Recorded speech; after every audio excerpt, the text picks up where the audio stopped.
Hey, welcome Broken World Entertainment, and this is the review for Netflix's brand new movie starring Michael Fassbender, The Killer.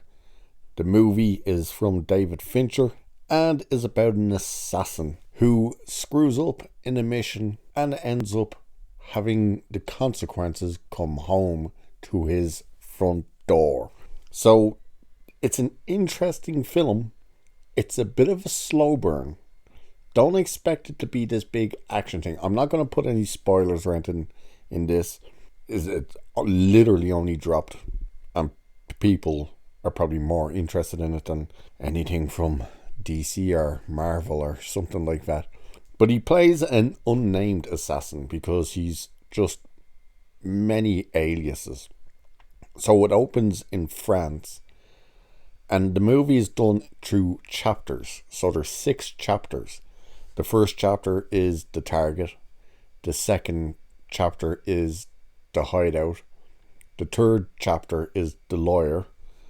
The fourth chapter is the brute. The fifth chapter is the expert. And the last chapter is the actor, or I think it's the actor. And then it ends with an epilogue. The story is mainly told through narrative. Fassbender, he does obviously speak in the movie, but it's more you're hearing him speak in the narrative form as he's going about his business. So again, it's quite a slow burn of a movie. And what the plot is that he's an assassin that's obviously hired for jobs, but he screws up this job. He's waiting, I believe, if I remember, he says 5 days already. He'll give it one more day and he's packing up. He's in Paris. The target does show up on his last night, and he's talking about you need patience to be in that line of work, which is interesting that they talk about needing the patience because the movie, again, is quite slow paced. But as he takes the shot, he screws up and hits someone else.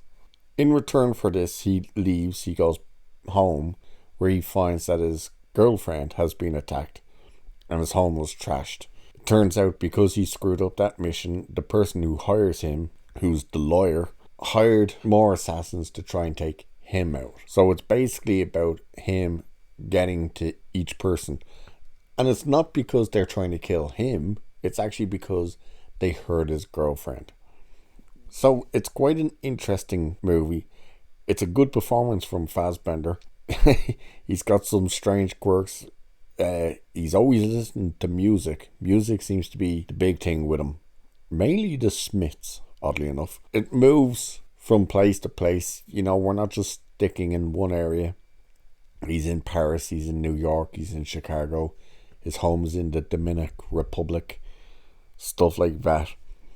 And it's an interesting take that the movie is told through his narrative of situations where you kind of feel he's trying to convince himself that he still can do it because he doesn't want regrets. He says he's someone who doesn't care, but clearly he does if he's going about this over a girl. But he tries to stick to the plan. He tries to have no empathy, anything like that. So it's done quite well, the way it's done, how he gets about what he does, how he does it. It's done quite well. Quite different from most of these type of movies. Especially when it's, an assassin who other assassins are hired to take out. You end up with this big action movie, and it's not that at all.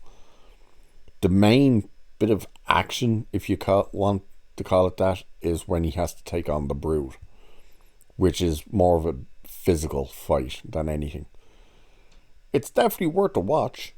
Again, though, if you're not into the kind of slower paced stories and it's more on the lines of a thriller than an action movie or anything like that, you know, it mightn't be for you. It might also be for you, though. It's definitely worth a look. It's got an interesting take on the assassin genre.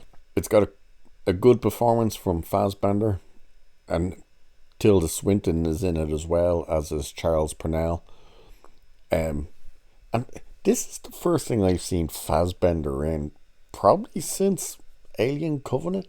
and he was the only decent thing in Alien Covenant as well. But it's good to see him back in something, you know.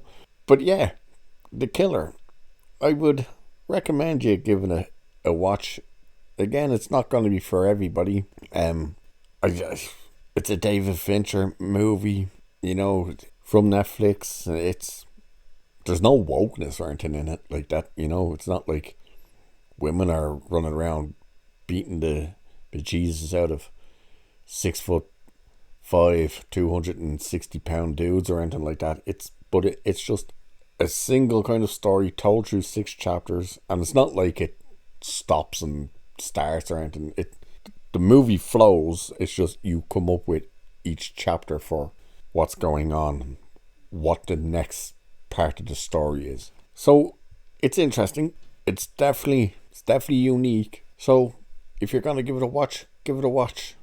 If not, well, that's your choice.